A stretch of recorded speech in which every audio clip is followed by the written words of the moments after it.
I'm a fan of any Samsung Ultra models, mostly because of their camera capabilities. And if you don't know, recently we heard that Samsung is dropping the 10 megapixel 3x zoom camera on the Samsung's upcoming Galaxy S25 Ultra. And yes, that is 100% true. They are dropping the 10 megapixel 3x camera for a 50 megapixel 3x camera. So if you love that perspective like me, then it is real big upgrade. Now for reference, the last few Samsung Ultra models since the Galaxy S21 Ultra, I guess, has the 10 megapixel 3x camera with f2.4 aperture. A very much a usable aperture, but not the best one. And because they are putting more megapixels in it, now they will have to compensate with a much more wider aperture, which is going to be much more helpful for us.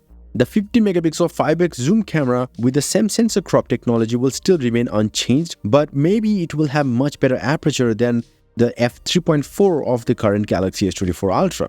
But the ultra-wide-angle camera is also going to be a 50 megapixel camera. So maybe they will use the same sensor on all of them, whether it's the zoom camera, the 3x1, 10x1, or it's the ultra-wide-angle camera. But overall, it's a big upgrade, even over the current 12 megapixel f2.2 ultra-wide-angle camera. Now, in the past, we've heard that Samsung might even ditch their own ISOCELL cameras in favor of Sony's LiDAR sensors for most of its cameras, except the main camera. And I think that will make us happy overall. For the main camera though, it has been 200 megapixel camera since the S23 Ultra, but even though it's a much improved one over the 108 megapixel camera on the S22 Ultra, but it's still the same size sensor. It's a 1/1.3 inch sensor with f1.7 aperture. Certain reports claim that the main camera is still gonna be a 200 megapixel camera, but it's gonna be almost a 1-inch type sensor. If it does happen, or at least they go closer to that 1 inch, like 1/1.4 inch or so, like the upcoming iPhone Pro models, then wow, that's gonna be a big upgrade for the people who want that depth of field naturally out of the phone. Like Xiaomi, Vivo, they are doing an amazing job with their main cameras, like 1 inch or almost 1 inch sensors, so why not Samsung? But that's not the only upgrade coming to the S25 Ultra. The SoC or the chipset is also getting a big upgrade like usual. It will be powered by Snapdragon 8 Gen 4 for Galaxy chipset. Now we don't have the Galaxy variant's specs yet, but recently the leaked Geekbench score of the Snapdragon 8 Gen 4 shows that it will perform about 3000 points in single core test and 10,000 points in the multi-core test. But for reference, the A17 Pro on the Apple's iPhone 15 Pro Max currently performs 3000 on the single core, same as that, but 7900 much less compared to the 8 Gen 4's expected score on the multi-core score. So yeah, this is going to be a good big upgrade, because if you look at the 8 Gen 3, which performs only 2200 points in the single core test and 7400 in the multi-core score, so yeah, it's a big upgrade.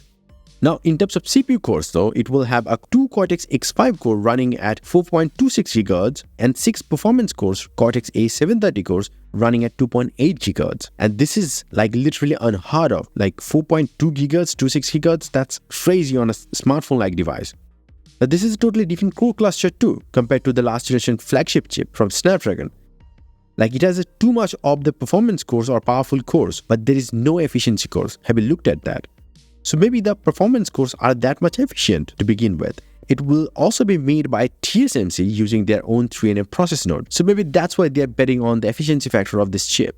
There were rumors saying Samsung Galaxy S25 series is going all Exynos. Well, I don't think that's happening. It's mostly because Samsung wanted to rely on their Exynos division more than Qualcomm, which is great, but at the end of the day, Exynos still isn't there. And I know that this is gonna have a massive backlash if they do it. And Samsung is not ready for that. So no, that's not happening. But one odd thing though in the S25 Ultra is that they are not seeing a battery upgrade, at least in the raw capacity. It's still going to be 5000 mAh battery, and I don't know why they are not putting 5200, 5500 or anything like that. I know there is a little amount of space left for the battery, but they could try it.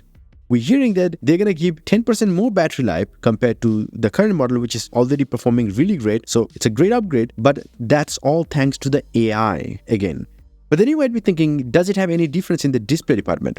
Well, the current display is already so good that there is nothing Samsung can do to differentiate it play that much. I mean, it's already a flat panel, it's a square display, it's a 6.8-inch big panel, high resolution, brightness is really crazy.